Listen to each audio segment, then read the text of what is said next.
Meditations for Every Day in the Year by Bishop Richard Challoner. July 19th. On the Coming of the Judge. Consider first that the dead being risen shall immediately be assembled together from all places to meet the Judge. And this, as 'tis thought near Jerusalem, in the sight of Mount Olivet and of Mount Calvary, where our Lord heretofore shed his blood for our redemption. Oh, what a sight will it be to behold our redemption! Oh, what a sight will it be to behold here all the children of Adam, an innumerable multitude of all nations, ages, and conditions, standing together, without any distinction now of rich or poor, great or little, master or servant, monarch or subject, excepting only the distinction of good or bad, which shall be wonderful and eternal.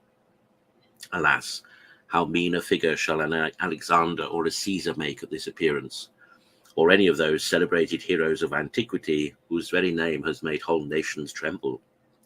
Those mighty monarchs that had once the world at their beck are now levelled with the meanest of their slaves, and would wish 1,000 times they had never worn the diadem. And hast thou, my soul, ever well considered the part thou shalt have to act in this last scene?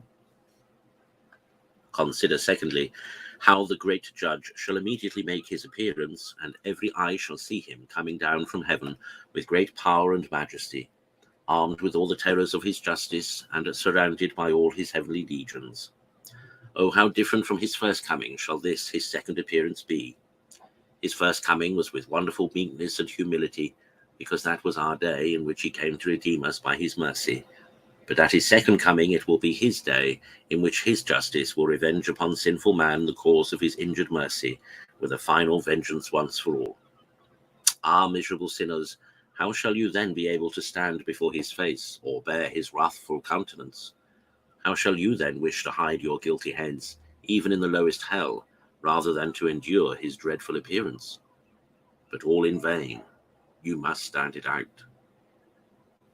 Consider thirdly, how upon this occasion the royal standard of the cross, the sign of the Son of Man, shall be carried before the Judge, shining more bright than the sun, to the unspeakable comfort of the good, and the intolerable anguish and confusion of the wicked, for having made so little advantage of the inestimable benefit of their redemption.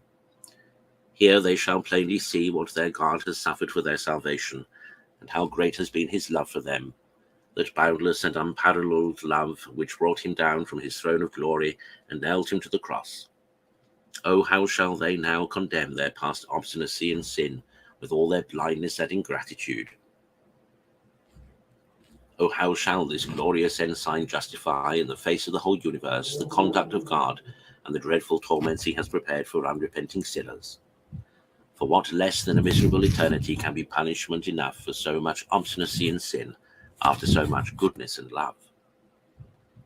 Conclude to take care, whilst thou hast time, to make a proper provision for this great appearance, by turning now to God with thy whole heart, and embracing a penitential life.